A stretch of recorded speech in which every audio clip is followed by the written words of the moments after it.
So guys, quick spoiler warning. I spoil like everything about this movie, so if you don't want to see any spoilers, go watch the film and then come back. You have been warned.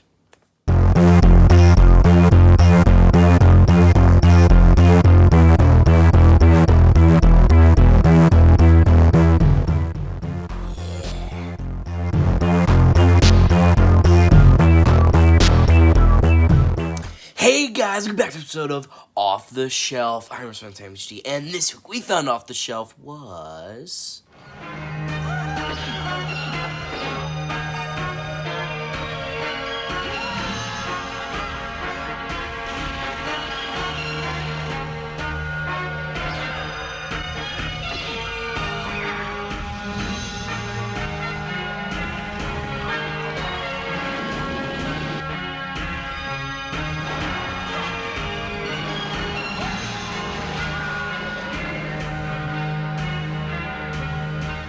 Run and Kill, a 1993 Cat 3 Hong Kong action thriller film released by Error 4444.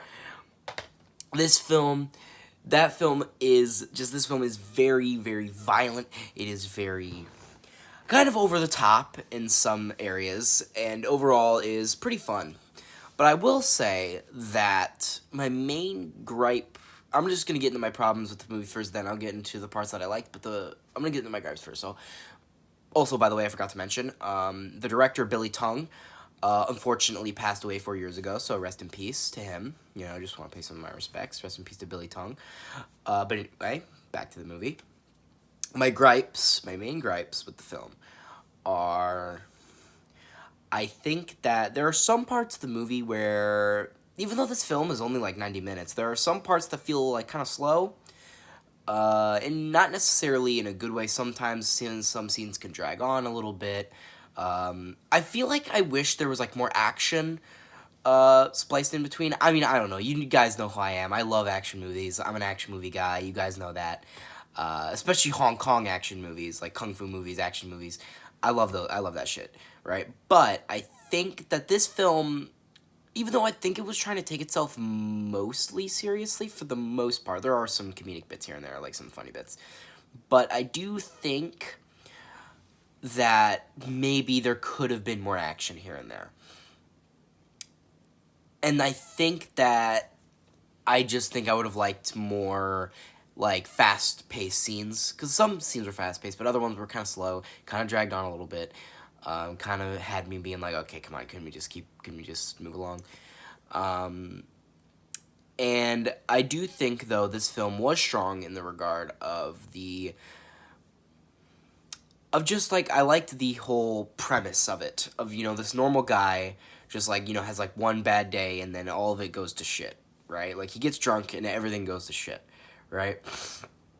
He, like, while he's drunk, he accidentally, like, hires people to kill his wife who cheated on him, and he's in the apartment when that happens, and then, the guys who owe him, they, like, you paid him $30,000, now you owe us $800,000, and then you owe us $800,000, right? And those guys are the bad guys for a little bit, and then there is these Vietnamese gangsters who then become the villains later after the main guy, Chung, I think his name was. Sorry if I mispronounced that. But, after he accidentally gets one of the brothers killed after, he tried to have a negotiation with the bad guys who he owes $800,000, the brother to the Vietnamese guy that gets killed, they're, like, dragging him through the forest, and eventually he dies, and he's like, I will kill your whole family if my brother dies, and then his brother dies, and then he tracks down his family, kills his mother, then ties him up and his daughter up and burns his daughter in front of him. Then they get into, like, a prolonged cat and mouse chase at the end of the film, and then he survives getting impaled on the back, getting glass shoved into him, he survives getting burns, and then eventually he fucking explodes. But then he somehow manages to, like, fucking Michael Myers jump out the fucking window and try to attack the main character. Then he dies. But obviously all this shit that's happened kind of drove him insane. Well, not kind of, it did drive him insane. And yeah. I will say, though, I think, to me, this film wasn't that bad. I don't know. Maybe it's just because I've become kind of accustomed to things. Maybe this film, to, like, a person who hasn't seen a lot of, like, super violent other, like, Cat 3 or Video Nasties films. But to me, this film kind of tame, in my personal opinion. I don't know. I mean, there wasn't too much nudity. There wasn't that, I mean, there was blood, sure, but there wasn't that much. I mean, yeah, obviously they fucking burned a child, and, like, the, like, corpse looked, honestly, like, you look at that, like, it kind of looks kind of goofy, honestly. Like, you know what I mean? Like, I don't know. The film didn't, I was like, ooh, it's a Cat 3 film, but it didn't really, like, scratch that, like, outrageous itch to me. It just felt kind of like it was trying to be, like, a thriller, and not really, like, super violent and super outrageous. Obviously, apart from the burning a child thing. And obviously there was, like, rape in there. Can I say that? Yeah, so there's rape in there, which is obviously pretty bad, pretty taboo, obviously. Of course, there's murder galore, lots of dead people, but obviously, honestly, the film kind of felt like, as I said, an action movie in parts, because, like, when there would be, like, parts where, like where the Vietnamese guy saved his brother and the other two people, the main character and the other girl, who's also in the movie. I forgot to mention her, but she's also there. Her name's Fanny. She's a character.